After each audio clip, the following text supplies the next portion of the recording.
Stephen A. Smith unleashed a scathing and brutal critique of Team USA, and Cheryl Reeve, mercilessly mocking them in the wake of their dismal performance at the Olympics, where they faced the disgrace of drawing the worst crowd attendance in the event's history.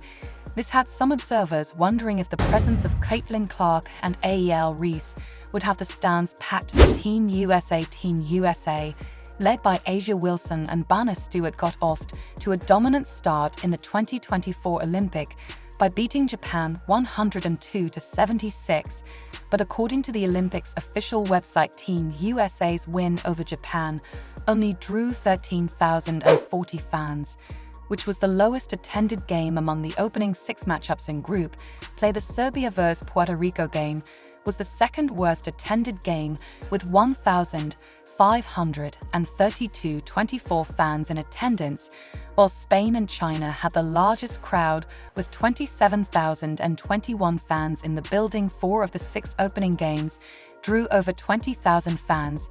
This had some observers wondering if the presence of Caitlin Clark and Adele Reese would have the stands packed. The Team USA Olympic competition is Olympic competition. Nevertheless, for a Team USA's gamer, with stars expected to blow out their competition, they drew run off a pick and roller from the logo. Caitlin Clark is more dangerous there. Well, she struggled, and they started out 0-5. And then all of a sudden she was overrated, once dismissed as one-dimensional. Caitlin Clark now captivates with her multifaceted skills. Yeah, they beat up Minnesota in Minnesota. That's a big deal. And Caitlin Clark's, see, that's the thing. There was a player earlier this year that said, she's kind of one-dimensional, all she does is shoot. And I said, well, that player is ill-informed. Her extraordinary passing ability, refined through her soccer background, is a rare talent because she is a wonderful passer, and you have to have that ability, and sometimes you get it from other sports. She played soccer growing up to be able to see something before it happens, and that's a lot of what soccer is. It's something happens to something happens, and then it's going to happen over here. Last night, Caitlin Clark delivered a performance that defied all expectations. Last night, Caitlin Clark put on a show, 24 points, 19 assists, and that's why I'm watching. And I'm kind of laughing at the people are trying to make this an argument or a discussion that Angel Reese is somehow the Rookie of the Year. Angel Reese devote, eyeing the dominance of Moses Malone, asserts her undeniable presence. And this is an anti-Angel Reese. I told you she is relentless. She reminds me of Moses Malone. If you're old enough to remember how Moses played, his shot wasn't pretty, but he was relentless. Both ends of the floor, as teammates Reese and Clark form a formidable duo challenging Team USA's supremacy. This is fun, great storyline. Angel Reese, Caitlin Clark, teammates going against Team USA, maybe showing why they are. Certainly Caitlin deserves to be on that team. She's not in the 3-point shooting contest that I think has surprised a lot of people, even Sabrina Ionescu, who went toe-to-toe with Steph Curry at the NBA 3-point shooting contest. And she's actually a better 3-point shooter than Caitlin Clark. The innate ability to foresee pivotal moments in sports cannot be simply taught. To be able to see that, Gretzky had that ability to see maybe 2 or 3, moments before a big play. And it's not something can be learned. I think it's, something instinctual that she has, and they're playing well. I go back to what I said about Caitlin Clark in the Indiana Fever. The WNBA tried to capitalize on her popularity and crammed a lot of games in over a short amount of time, playing against the best teams in the WNBA. Caitlin's rise from the worst team to securing the #1 pick is a testament to her potential, but Angel Reese is kind of like Moses Malone. Caitlin Clark is on the worst team. There's a reason why they got the #1 pick. They weren't good. She's making them at least playoff worthy.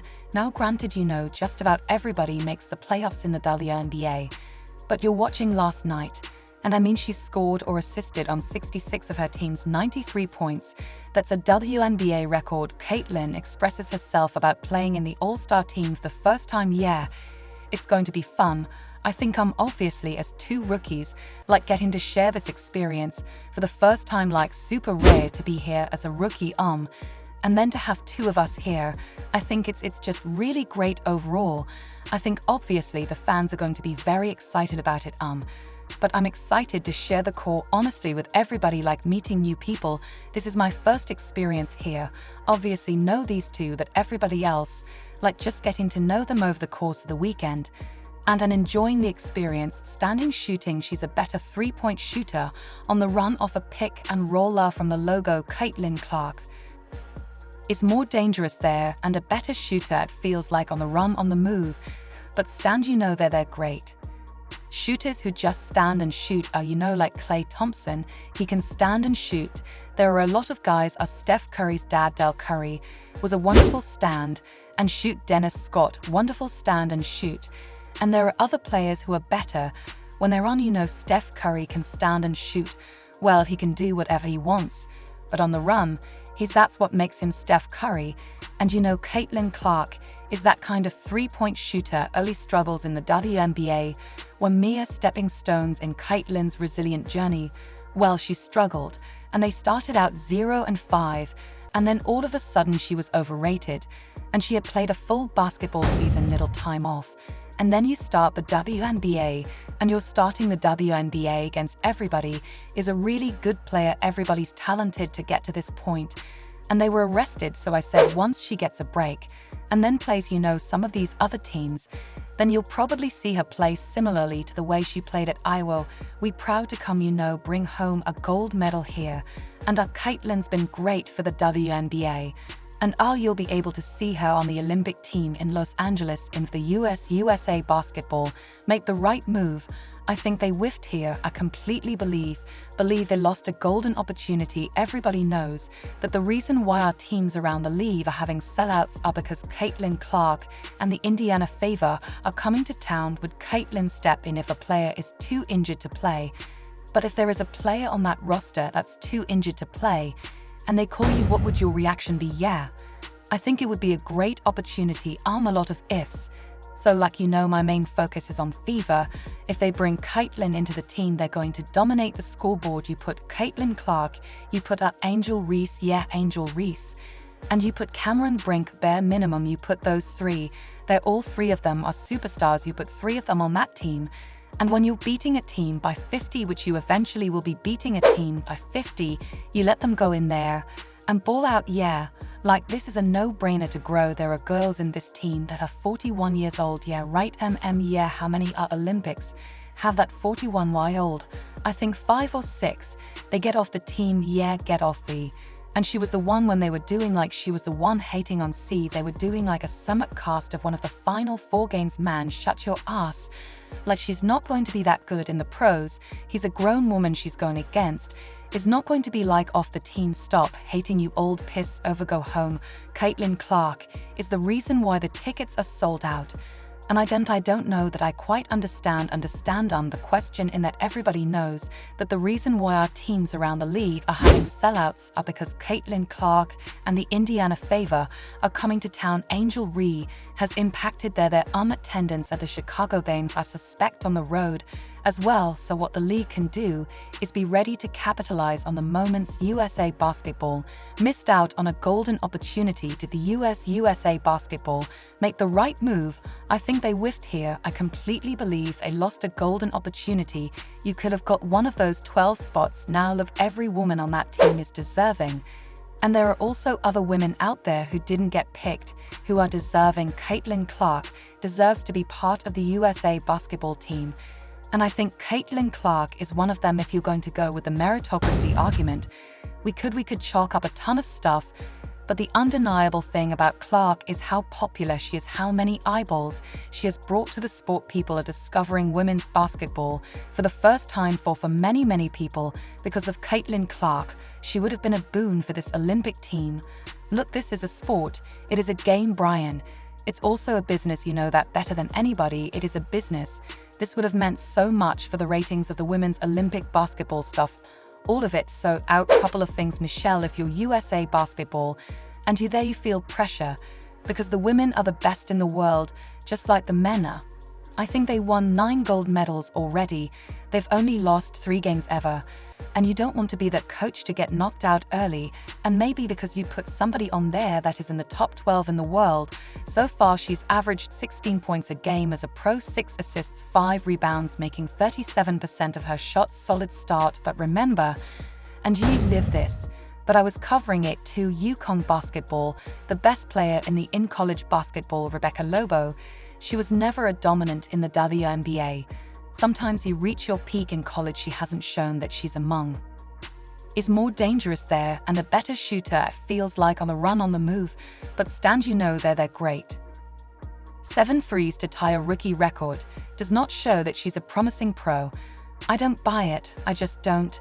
And again, you can sit her on the pine, you can have her the 12th person on your roster. People will still tune in to see if she gets on that floor, to see if she gets to play. These women on the US team are so dominant that you can win with almost any 12 that they decided to pick. So if you want the eyeballs that you say that you want, that you've been asking for decades, if you want the support, you want the boost to this game that you say that you want, then you put the most popular, not only because she's the most popular, Brian, she's one of the best players on the planet. You do not lose anything by putting her on this roster. All right, I will say this, people have brought up this analogy. Christian Leon was put on the dream team. Even though he was the best player in college basketball, Shaq was left off with Alonzo Mourning was left off. They put Luna on to develop him. They wanted to have a developing player to play with Jordan and Bird and Magic. A lot of people criticize that that's what this would have been. Final thought, well, maybe it would have been that I would contend that, you know, men's basketball was already popular. You didn't need Christian Luna. Women's game needs this woman. There are reasons why Caitlin Clark is not able to join the USA team. Why do you think she's been left off the team? I'm working on that story, Dom. I did report in my piece that's on USAT today. Come out there, of course, now that I have 2 sources, impeccable sources, who said that they had heard from various people that a concern was that if Caitlin was put on the team, but only got a few minutes of playing time, which would be logical for a rookie on a great team that last lost in 1992, best most dominant team in sports, what US women's basketball team hasn't lost since 92, if she only got a little playing time, that all of her fans would be upset. And would be, I guess, what, just storming the gates. And on radio shows, on social media, I couldn't believe my ears that wasn't a discussion topic in the meetings about the reaction to Caitlin Clark. So I'm working on that. I'm trying to get that pinned down. But those 2 sources are impeccable, and I'm trying to figure out what was going on. And is it a situation where we heard chilly comments from, as we talked about, Diana Taurasi and Brianna Stewart at the women's Final Four? Asked Diana Taurasi's agent point blank, can you point me to anything positive she's ever said about Caitlin Clark? Never heard back. Gave the agent a week to reply, and both of those women are on the team. I'm not saying that anyone in particular is doing this, but as a journalist, it is my job to try to figure out what happened. This is a huge decision. It will continue to reverberate all the way to Paris. And as a journalist, as I said, I want to see what's going on. And could it be that jealousy, rancor, anger towards Caitlin Clark and all the money she's made, and obviously a white woman in a sport that is dominated by black women who know something potentially is going on? And I'm going to try to get to far of it. So there is a range of opinions on this. And I suppose the beauty of the story is that everybody does have an opinion. So I'd like to read you a few thoughts from Jamal Hill. She's a contributing writer for The Atlantic. She said, quote, people need to stop panicking and putting so much weight on every single decision. The WNBA is going to have Caitlin Clark for a long time. The league isn't going to fall off a cliff if she's not on the team, and that every single decision can't be about plating the optics of a round 1 player. She went on, honestly, Caitlin Clark not being on this year's Olympics team is a good thing for her. In the span of a few weeks, she went from playing college ball to becoming a professional to having a grind of a schedule. A multi-week break probably isn't the worst thing in the world. She will eventually make an Olympic team. Christine, what do you think of that perspective? USA Basketball had the option to select her for the team. Jam is a good friend, and I really respect her. And we've known each other for years. Obviously the decision to take time off or not, which Caitlin will now have because she has that 4-week break, 3-4-week break. That's her decision to make. That's not USA basketball. USA basketball could have put her on the team. And she said, no, I'm tired. It would never have happened, Don. But that's her call, so that's not what USA basketball was deciding, obviously. And the bigger question and issue, I've covered the Olympics since 1984, and Jamal's been to one or two, but we know the power and the platform of the Olympic Games is unlike anything else in the world. Why did the NHL stop playing for all these various Olympics? Literally shut down its season to have all its pros at the Winter Olympics. Why is the WNBA completely shuttering so that its 12 players can go and play in the Olymp? Looks like Cheryl Reeve and the Team USA selection committee might be in a bit of trouble for this one. We need to head all the way down to Phoenix. Yeah, if you can promise me that's how it's going to work out this time, I can tell you it was very positive tonight. Really short-sighted of me if I don't take a moment and recognize what a great game it was, what a great environment, fun for people to watch, and we have work to do, right? And we know that it's going to be fun. I think obviously as two rookies, like getting to share this experience for the first time, like super rare to be here as a rookie, and then to have two of us here, I think it's just really great overall. I think obviously the fans are going to be very excited about it, but I'm excited to share the core honestly with everybody, like meeting new people. This is my first experience here. Obviously know these two, but everybody else, like just getting to know them over the course of the weekend and enjoying the experience. This is going to be a long month for Cheryl Reeve and the Team USA selection committee. What we witnessed yesterday was a massacre. The WNBA team was clearly the better team on the court. Whoever selected these women to go to Paris should be ashamed. Cheryl Reeve and others are making excuses for why this team performed so poorly. But we're going to jump into it all right now. Tiffany Blackman moments ago caught up with Caitlin Clark. Caitlin, you all were able to turn up the defensive intensity in this quarter, get some key stops. What did that do for you in the transition game? Yeah, I think we responded well after we had to use that timeout early in the third. I think turnovers are costing us a little bit. If we can take care of the ball a little bit better, we'll be in a better position. But I thought we did better on the O boards. Let's go. Caitlin Clark with 18 points, 9 points. The Team USA selection committee is under fire. Reports are starting to come out from the WNBA pipeline that people are not happy with the team they're sending to Paris. It's being reported that the Team USA selection committee is under extreme heat from WNBA fans following the loss in the All-Star game. While the 224 WNBA All-Star weekend was extremely entertaining and one of the best in recent memory, it has led to a lot of controversy for Team USA. Sometimes it's good that obviously the adversity it's come. I don't think we needed a game like this to have our attention per se. We know how hard it is to do what we're trying to do, and we just have work to do to get there. There has already been drama with Indiana Fever star Kelsey Clark's absence from the team. But after the Team WNBA victory, that drama has spread to other players. Multiple players who succeeded in the game proved they're good enough to have a spot on the Team USA roster. The Olympic team losing to players who all missed out on a spot isn't a good look, particularly for the selection committee overall. I think the stuff that we did, we don't really know else what we could do action-wise. We need feedback, right? So get a little more pressure in the paint, a little more pressure on the rim. I thought Dor could have some good moments in the second half. Watch it back. I'm not sure if we're going to love that we were small, Maybe we should have stayed big and get a little more pressure on the inside. But analytics during the game showed us that we were better small. So we did it. As one fan pointed out, this is not a good look. Don Staley is on this committee, Cheryl Reeve is on this committee, and everybody else is trying to be quiet like they aren't. From what I'm hearing, they're silent and avoiding the spotlight. But whatever the case, they have definitely dropped the ball. People are not happy. This is the team we're sending to Paris, and we better hope they win gold. If they don't, I can assure you the fans will make it clear that they were not happy with this decision. A lot like I tried to watch the WNBA as much as I could. Maya Moe was my favorite player growing up. I can't remember, specifically one All-Star game. That's tough for me. But I always watched like I was a huge supporter. Cheryl Reeve has been making excuses about this whole thing. The commissioner opened up about the increase in interest across the league, but didn't give Caitlin Clark any praise. We're going to roll it all out right now. I think it's been, it's been happening, prior even to this team, this momentum, this wave, that we're feeling. It has been sort of this kind of journey for women's basketball. To get the attention that it is, getting at this point. So, I think we mirror what's happening, obviously in the WNBA.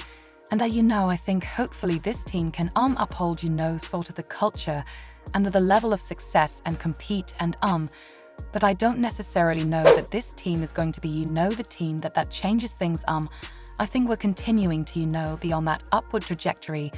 And this team has absolutely been a part of that. That was Team USA coach Cheryl Reeve speaking with reporters yesterday today, kind of making excuses for the loss, moving on to the commissioner.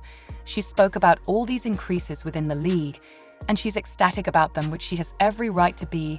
And it was the same, I think, 4 years prior. I'm pretty sure the Team WNBA beat Team USA. They were perfectly fine in the Olympics. I think if anything, it shows how good this league is. It shows how much talent is in this league and how you have to show up and prepare every single night. Because there's a lot of players that aren't even here all weekend that can, be here and be in these moments too. It just shows the amount of talent that we have. You've got to give praise to Caitlin Clark. None of this stuff would be happening without Caitlin Clark. She went on a whole rant about all these increases, the league is just on fire because everyone suddenly loves the WNBA. No, that's not the case in she'll get to the rim, which is something this group without feed desperately needs. And that's another player that we're just asking for her to, when she comes in the game, not feel it out. You got to come in and impact it right away. Now she knows that we were going to live with whatever shot she takes. And some of them are maybe a little harder but in order for a player to be aggressive, they have to know that you're not going to limit what shots and where. And I think Chat's benefited from that. Cheryl Reeve has been making excuses about this whole thing. The commissioner opened up about the increase in interest across the league, but did give Caitlin Clark any praise. It's awesome. And to be a part of this, to see it grow, it's super special, super special. I'm happy for the players that have been in this league for a really long time to have moments like these and opportunities like these, because they deserved it. It's been a long time coming, but honestly, I feel like we're just scratching the surface. Like you said, the 2 expansion teams that already announced and are, going to be coming over the course of the next 2 years. That's only going to help the league grow. It's going to get more eyeballs, get us into new markets, the new media rights deal that's going to help So it's just, day by day, year by year. It's only going to continue to get better. And it's going to give people an opportunity to see how good women's basketball is from a professional level. But everybody knows how good the talent is in the college level. And you want to continue to get more of those players into this league, because there's so many fans at the college level, and continue to bring those fans here. So for myself, I'm just very thankful and grateful. And if I can help in any way, that's all I'm trying to do, is continue to bring people to want to support this game. In contrast, the selected Team USA players struggled, defensively allowing over 60 points in the paint. This defensive lapse was a critical factor in their defeat. I think obviously Cheryl, she's one of the pioneers of our game, and just an awesome individual. Her personality just radiates. Being around her, it just makes you smile. She's just such a cool human. So for her to get to coach us, super exciting for me. I was super excited when I heard that news. Just a great opportunity to be around somebody that's given so much to this game, and to get to enjoy this, my first experience with her. Honestly, kind of the saying what they've been saying. Schmiller told us that she wanted to win, and she made it clear and cut, and asked us how you'll want to do this. And I think we grow to appreciate it, because at the end of the day, we're competitors, and what she's done for us and paved the way to even for us to be here, where we were internally grateful for her. And I think that we only can do right by her by competing as best as we can tomorrow. Next question to your left, in the 4th row, Cassandra Negley with Yahoo Sports for Caitlin and Aliyah. When the Mercury practice facility opened, Diana talked about how it was for the future and continuing to level up. Caitlin, you're in your first All-Star, Aya your second. What is it like to be here in Phoenix, knowing that you are that next generation? Amazing, and obviously the court being named after DT, like that's something she really deserves. And I think it's super cool. I think their owner Matt HB has done a great job of not only putting on this whole weekend, but being very invested into their team and giving them all the resources in the world to be great. I think it's something that is needed, and they definitely deserve it. But yeah, I mean, it's cool for us to share this experience together, as you know, two young players in this game. And there's so many young stars, I think like it's going to continue to grow forward. And yeah, I mean, that's kind of what he came and talked to us, their owner came and talked to us after practice today. And that's what he kind of said, like, we want this to be the start of continuing to just move the game forward and being celebrated and give you guys everything that you deserve. So I think it was super cool opportunity, exciting. It's not surprising, I think it was important that we valued ourselves in this negotiation.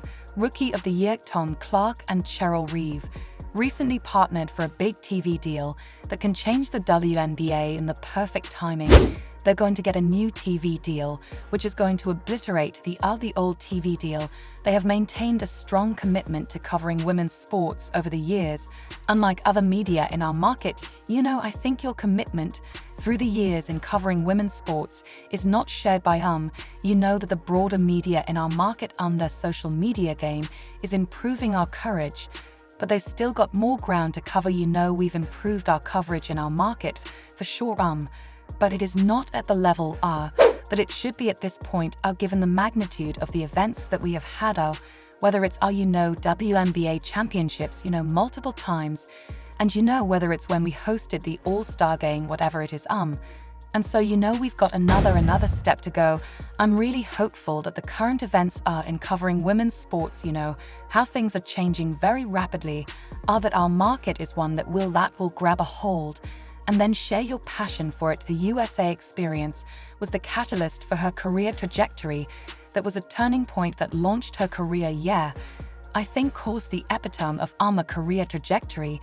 And that her first USAB experience, was one in terms of where she was at in the league, that it was typical first experience, she had a lot to learn, a lot to figure out. She kicked off her WNBA journey and ended up snagging the MVP in the finals. But she started figuring that out in the WNBA, obviously, as we know, with culminating in an MVP in the finals. And she just keeps growing. She's got a great work ethic, great passion for the game. And so I think it's notable. I think, like you said a little bit later in her career, I think that's notable for players that they understand. We were just having this conversation that it may not be your time when you're younger. Maybe there's just people at your position. Maybe you still have a little bit to add to your game, whatever it is. And being patient in that process, recognizing our value was key in this negotiation, making sure we held our ground. It's really exciting. It's not surprising. I think it was important that we valued ourselves in this negotiation. It's certainly helpful to have this rookie class, led by Caitlin, who is sort of driving that the media, that the interest on the business. Cheryl's making sure she knows what the Wanderers got in store for the beginning of the season. And so I think making sure that I said this in the beginning of the season, what can the WNBA do? We can take advantage and not sell ourselves short, and also have a vision for the future where this league is headed, like all pro sports leagues that we have seen, NBA, Major League Baseball, NFL. There is an evolution to a sports league, and we're in our evolution. This is our moment to take that next step. According to Caitlin, Cheryl's a trailblazer in the sport and just a really cool individual. I think obviously Cheryl, she's like one of the pioneers of our game and just an awesome individual. Like her personality just radiates, like being around her, it just makes you smile. Like she's just such a cool human. So for her to get to coach us, like super exciting for me. I was super excited When I heard that news, like just a great opportunity to be around somebody that's given so much to this game and to get to enjoy this my first experience with her. Honestly, it's awesome.